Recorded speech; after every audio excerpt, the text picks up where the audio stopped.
October 23, 1984. Cedar Falls, Iowa. A small manufacturing town where everyone knew their neighbors and missing persons cases were virtually unheard of. That autumn morning would mark the beginning of a mystery that would haunt the community for nearly 4 decades. Christopher Hayes, a 34-year-old Carousel mechanic with an impeccable reputation, left his modest home on Elm Street at 7 in the morning.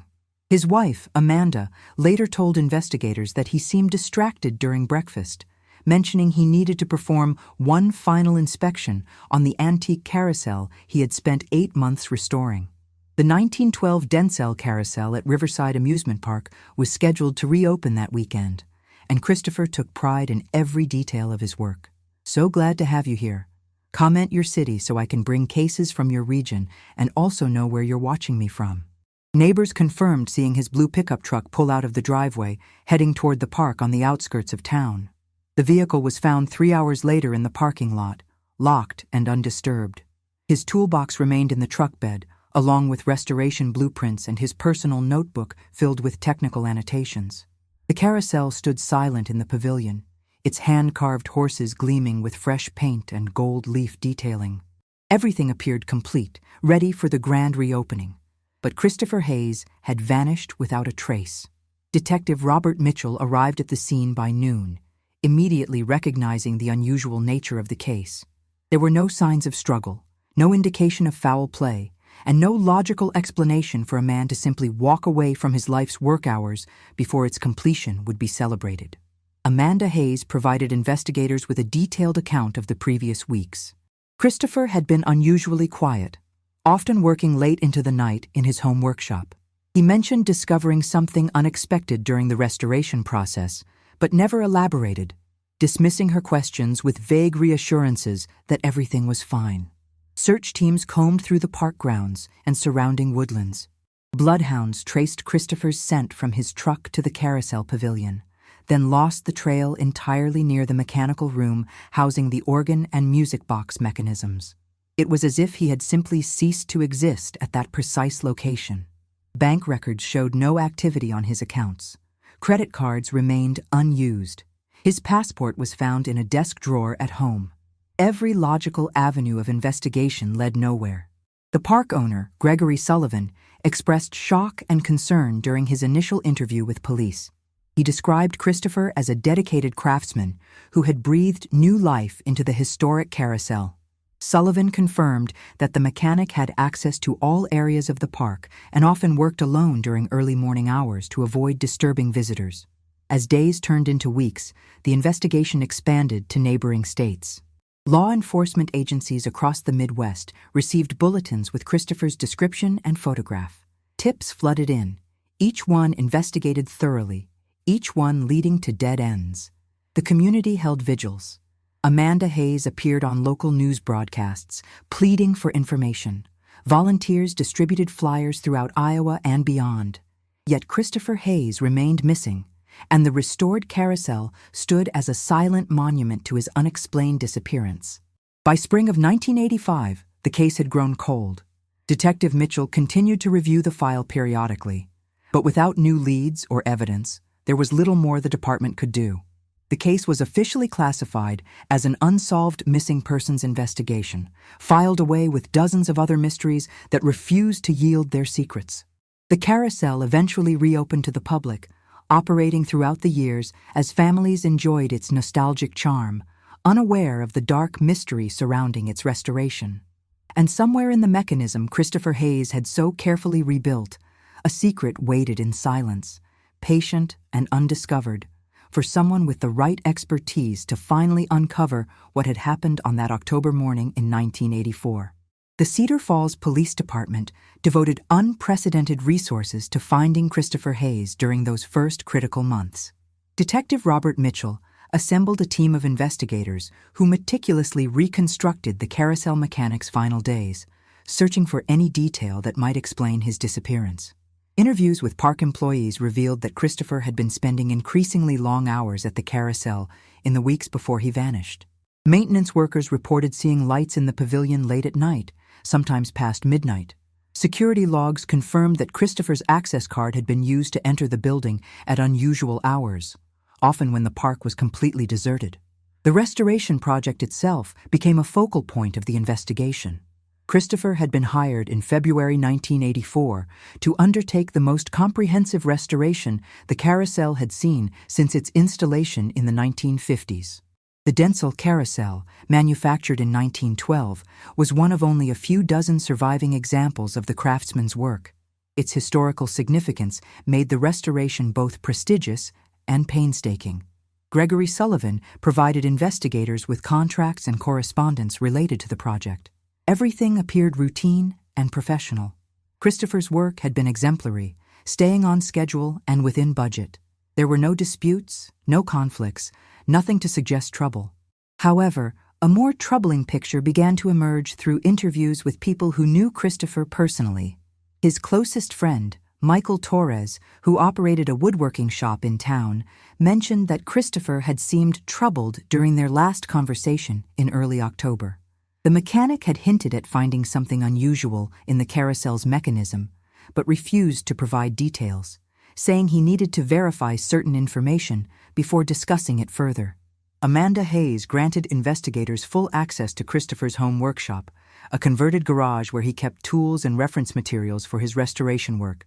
Detective Mitchell's team spent days cataloging the contents. They found technical manuals, historical photographs of carousels, and journals documenting various projects Christopher had completed over the years. One journal entry from September 1984 caught their attention. Christopher had written about discovering inconsistencies in the Carousel's original construction records. He noted that certain components of the music box mechanism appeared to have been modified or replaced at some point, though not documented in any maintenance logs. The entry ended with a single line questioning why someone would alter a perfectly functional system. Bank statements and financial records revealed nothing suspicious. Christopher lived modestly within his means. There were no large withdrawals, no secret accounts, no indication of financial distress or illegal activity. The investigation took an unexpected turn when a witness came forward in December 1984. A delivery driver reported seeing an unfamiliar vehicle parked near the Carousel Pavilion on the evening of October 22nd, the night before Christopher disappeared. The dark sedan had no connection to the park or any known employees. Despite efforts to trace the vehicle, investigators found no leads. Detective Mitchell began exploring the Carousel's history before its arrival in Cedar Falls. Records indicated that the Denzel Carousel had been purchased by Thomas Sullivan, Gregory's father, in 1953 from an estate sale in Pennsylvania. The circumstances of the acquisition appeared legitimate, though documentation from that era was sparse. The elder Sullivan had passed away in 1979, leaving the amusement park to his son Gregory. Interviews with longtime Cedar Falls residents who remembered Thomas Sullivan painted a picture of a shrewd businessman who had built the park from modest beginnings into a profitable local attraction. As winter approached, the investigation stalled. Every potential lead had been exhausted. Detective Mitchell continued to believe that the answer lay somewhere in the Carousel itself, in whatever Christopher had discovered during his restoration work. But without the mechanic to explain what he had found, the secret remained locked away. The case file grew thicker with reports, interviews, and dead-end investigations. Amanda Hayes struggled to maintain hope as months passed without answers. The community's attention gradually shifted to other matters, though the mystery of Christopher Hayes' disappearance remained a topic of speculation in local conversations. By the time the case was officially designated as cold in mid-1985, one fact had become painfully clear. Christopher Hayes had uncovered something significant enough to warrant his complete silence. Whether he had left voluntarily or met with foul play remained unknown. But somewhere in the intricate machinery of that restored carousel, a truth waited to be discovered. Spring 2023. Nearly 4 decades had passed since Christopher Hayes disappeared from Riverside Amusement Park. The carousel he had restored continued to operate, its painted horses rising and falling to cheerful melodies as generations of children rode in circles, unaware of the mystery surrounding its history. Over the years, the carousel had developed peculiarities that park employees noticed but rarely discussed. The music box mechanism occasionally produced sequences of notes that didn't match the printed sheet music displayed in the pavilion. Maintenance workers reported that certain components required adjustment more frequently than mechanical wear would explain, as if something within the system resisted standard operation. Gregory Sullivan, now in his 70s, had maintained ownership of Riverside Amusement Park through changing times and economic challenges. The Carousel remained the park's centerpiece, a draw for tourists and historians interested in antique amusement rides. Sullivan rarely spoke about Christopher Hayes, and when questioned by curious visitors or journalists revisiting the cold case, he expressed continued bewilderment at the mechanic's disappearance. In March 2023, the park contracted Melissa Anderson, a specialist in antique carousel restoration with credentials from the National Carousel Association. Her assignment was straightforward: assess the condition of the 1912 Denzel carousel and recommend necessary preservation work to ensure its continued operation for future generations. Melissa brought decades of experience to the project. She had restored carousels across the country, from Coney Island to San Francisco, and had developed a reputation for meticulous attention to historical accuracy. When she first examined the Riverside Carousel, she immediately recognized Christopher Hayes's exceptional craftsmanship from 1984. However, she also noticed anomalies. The music box mechanism, while functional, contained modifications that didn't align with standard restoration practices. Certain gears had been repositioned in ways that served no apparent mechanical purpose. The cylinder containing the metal pins that produced musical notes showed signs of deliberate alteration, not the wear patterns expected from normal use. Melissa requested access to all available documentation about the carousel's history and previous restorations. Gregory Sullivan provided what records existed, including some of Christopher Hayes's original work orders and technical notes. The files were incomplete, with gaps in documentation from the final weeks of the 1984 restoration. As Melissa disassembled components for detailed examination, she discovered that the music box had been designed with extraordinary precision. The modifications Christopher had made were subtle but deliberate, requiring advanced knowledge of both mechanical engineering and musical theory. This wasn't random tinkering or amateur work. Every change had been calculated and intentional. The park agreed to a complete restoration, understanding that the carousel's age and historical value warranted comprehensive care. Melissa established a workshop in the pavilion, carefully documenting each step of the disassembly process with photographs and detailed notes. Local media covered the restoration project, bringing renewed attention to Riverside Amusement Park. Several articles mentioned Christopher Hayes's disappearance in 1984, treating it as a footnote to the carousel's colorful history. Amanda Hayes, now elderly and living in a retirement community across town, declined interview requests, her decades of unanswered questions having settled into quiet resignation. Detective Robert Mitchell had retired from the Cedar Falls Police Department in 2008, the Hayes case remaining the only major investigation he had never solved. He occasionally drove past the park, looking at the Carousel Pavilion and wondering what had really happened that October morning. As Melissa worked through the restoration, she became increasingly convinced that Christopher Hayes had embedded something within the mechanism. The pattern of modifications suggested purpose rather than malfunction. Each altered component connected to the music box system, as if forming a network of mechanical messages. She consulted with colleagues across the country, sharing photographs and measurements. Other carousel experts agreed that the modifications were unusual but couldn't explain their function. The alterations didn't improve performance and actually made certain aspects of maintenance more complicated. One evening in late April, working alone in the pavilion after park hours, Melissa rotated the music box cylinder by hand, listening carefully to each note. The standard melodies played correctly, but when she adjusted the cylinder to a specific position, a different sequence emerged. Notes that shouldn't sound together created a pattern that seemed almost deliberate, like a code waiting to be deciphered. The realization struck her with sudden clarity. Christopher Hayes hadn't been randomly modifying the carousel. He had been hiding something within its mechanism, using the music box as a means of preservation and communication. Whatever he had discovered in 1984, whatever had led to his disappearance, might still be concealed within the very carousel she was now taking apart piece by piece. May 2023. Melissa Anderson's discovery transformed the restoration project into something far more significant than routine maintenance. She understood immediately that she needed to document everything carefully and involve authorities before proceeding further. The Cedar Falls Police Department assigned Detective Sarah Warren to review the situation. Warren, a veteran investigator with 15 years of experience, had heard stories about the Christopher Hayes case during her training, but had never examined the actual files. The cold case had been digitized years earlier, making the original reports and evidence logs accessible through the department's database. Detective Warren reviewed the 1984 investigation with fresh perspective.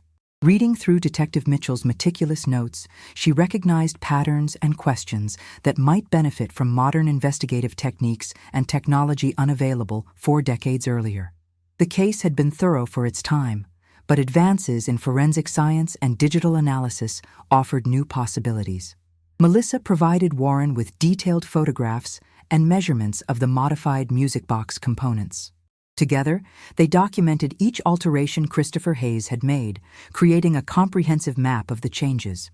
The pattern became increasingly apparent. The modifications formed a system, each change connecting to others in ways that transcended simple mechanical function. Warren contacted experts in cryptography and mechanical engineering from the State University. Professor Daniel Foster, who specialized in historical codes and ciphers, examined the music box modifications with particular interest. He explained that music had been used for centuries to encode messages, with specific note sequences representing letters, numbers, or coordinates. The team spent weeks analyzing the Carousel's music box. They recorded the standard melodies and then documented the alternative sequences that emerged when the cylinder was positioned at specific angles. Computer software helped translate the musical notes into potential numeric values, searching for patterns that might reveal Christopher Hayes's hidden message. The breakthrough came on a rainy evening in mid-May. Professor Foster's analysis revealed that the modified note sequence, when converted to numeric values based on their position in the musical scale, produced coordinates. Geographic coordinates pointing to a location approximately 30 kilometers from Cedar Falls. Detective Warren immediately researched the coordinates. They indicated a rural property that had been abandoned for decades. Property records showed the land had belonged to Thomas Sullivan, Gregory Sullivan's father, who had purchased it in the 1950s around the same time he acquired the antique Carousel. The connection between the Carousel, the hidden coordinates, and the Sullivan family property raised immediate questions.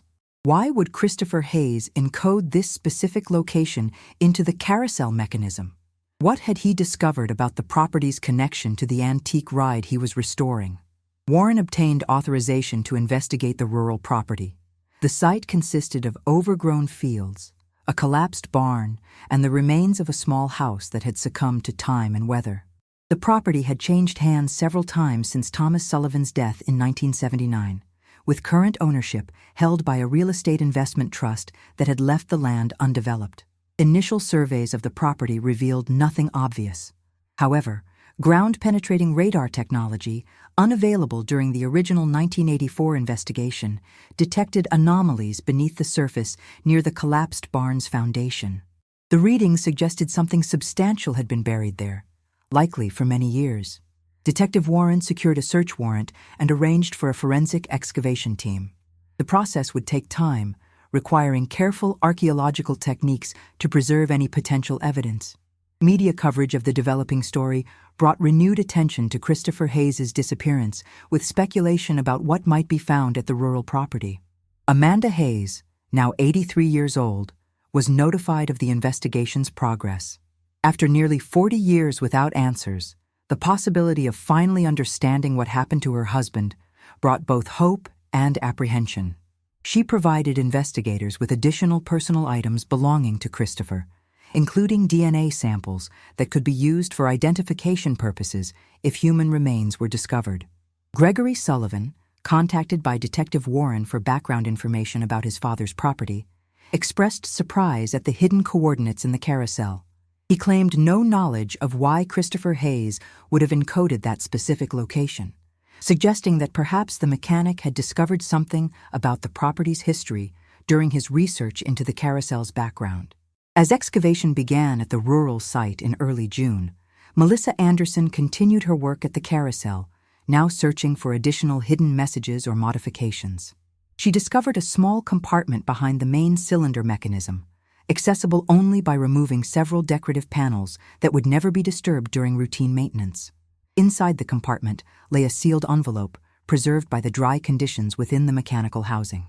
The envelope bore Christopher Hayes's name in his own handwriting, along with a date, October 22nd, 1984, the day before he disappeared. The contents of that envelope would finally begin to answer questions that had haunted Cedar Falls for 39 years, revealing secrets that someone had been willing to kill to protect. June 2023. The sealed envelope discovered inside the carousel mechanism arrived at the Cedar Falls Police Department Forensic Laboratory under strict chain of custody protocols. Detective Sarah Warren recognized that this evidence, preserved for 39 years within the mechanical housing, represented Christopher Hayes's final communication before his disappearance. The envelope's contents were carefully extracted under controlled conditions to prevent degradation.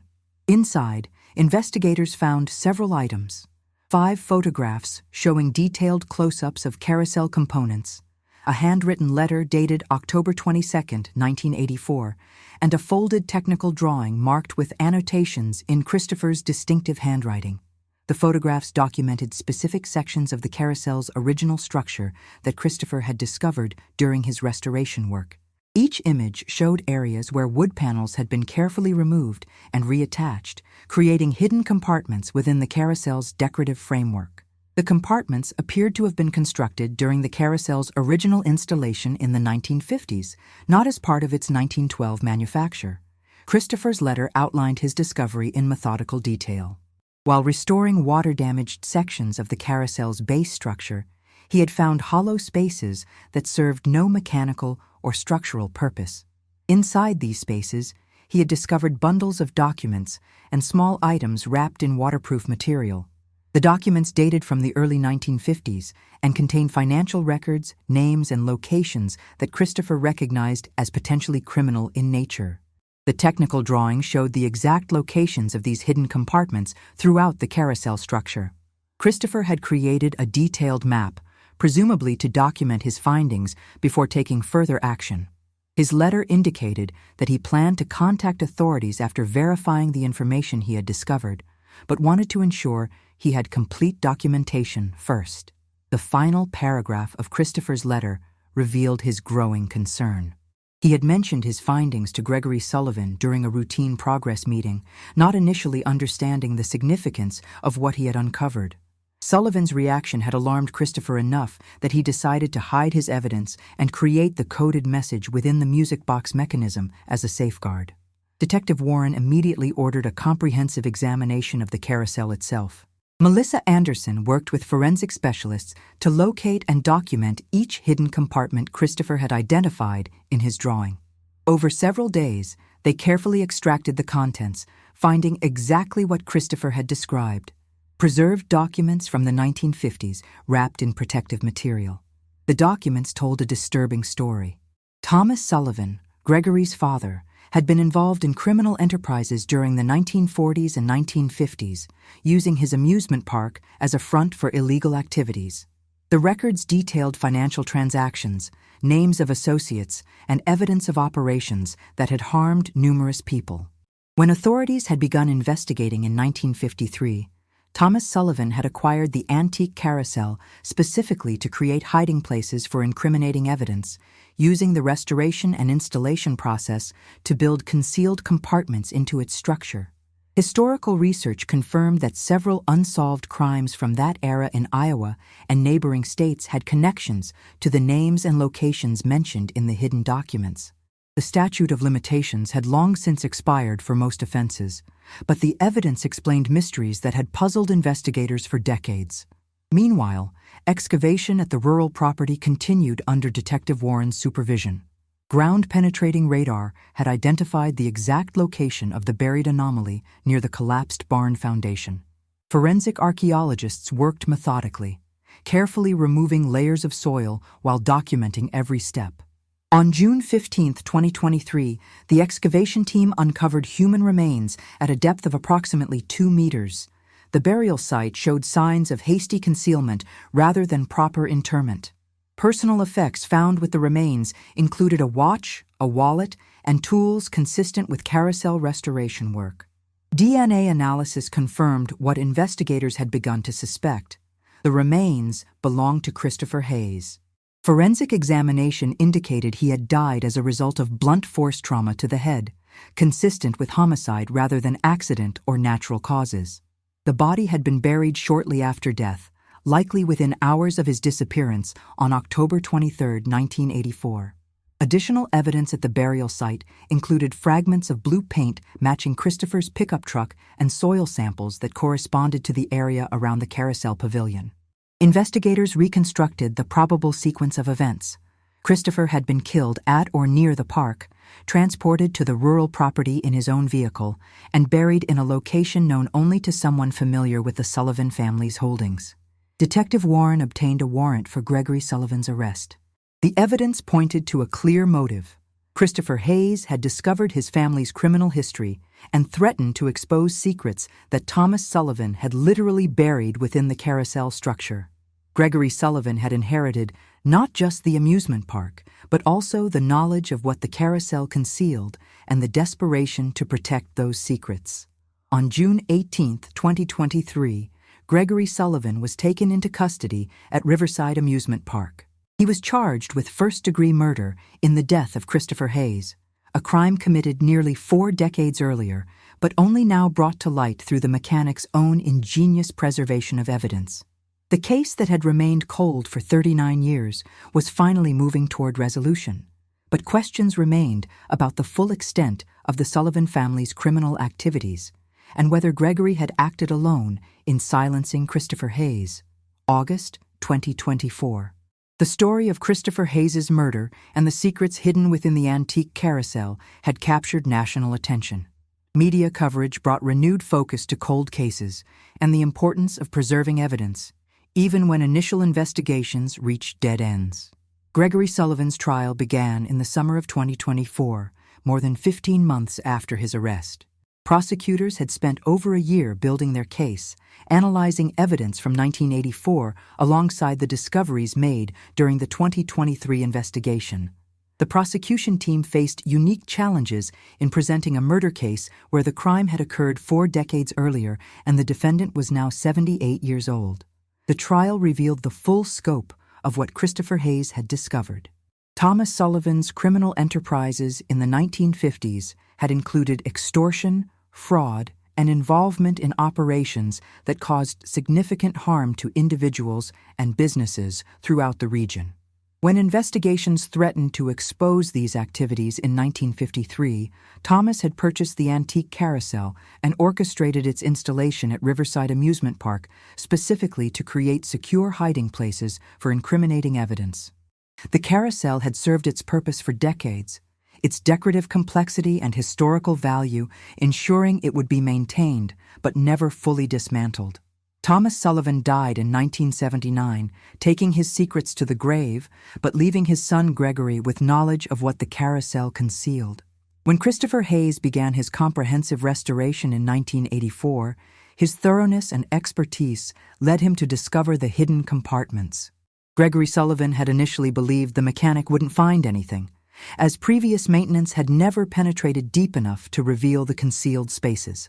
Christopher's discovery and his decision to document everything before contacting authorities had sealed his fate. Evidence presented at trial included the photographs and letter Christopher had hidden in the Carousel mechanism, forensic analysis of his remains, and detailed reconstruction of the events surrounding his death. Prosecutors demonstrated that Gregory Sullivan had the means, motive, and opportunity to commit the murder and conceal the body on property he controlled. Former park employees testified about Gregory Sullivan's behavior in the weeks following Christopher's disappearance. Several recalled his insistence that the carousel not be touched during the investigation, his quick reopening of the attraction, and his visible relief when the case went cold after several months.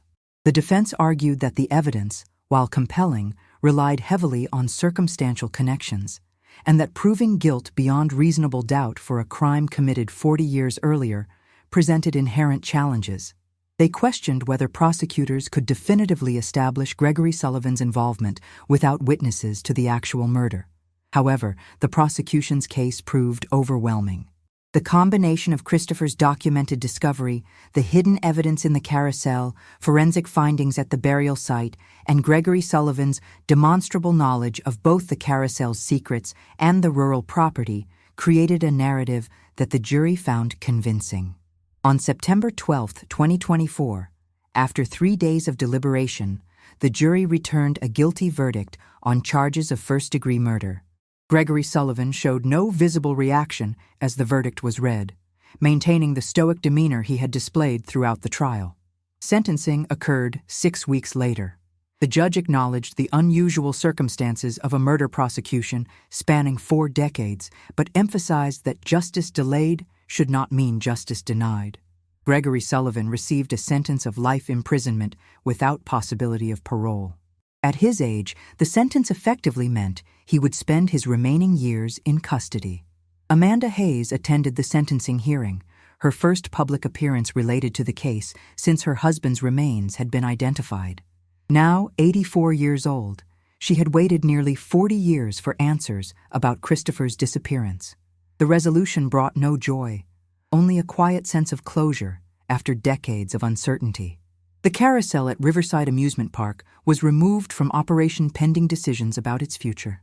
Melissa Anderson completed her documentation of the carousel's structure, including the modifications Christopher Hayes had made and the hidden compartments Thomas Sullivan had built. The National Carousel Association designated it as a historical artifact of unusual significance, not just for its 1912 craftsmanship, but for its role in preserving evidence of both criminal activity and one man's courage.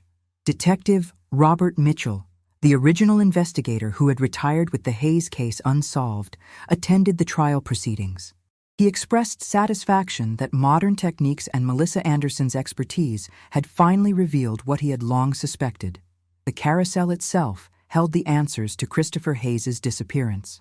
The case prompted reviews of other cold cases in Iowa and neighboring states, particularly those with potential connections to Thomas Sullivan's documented criminal activities in the 1950s.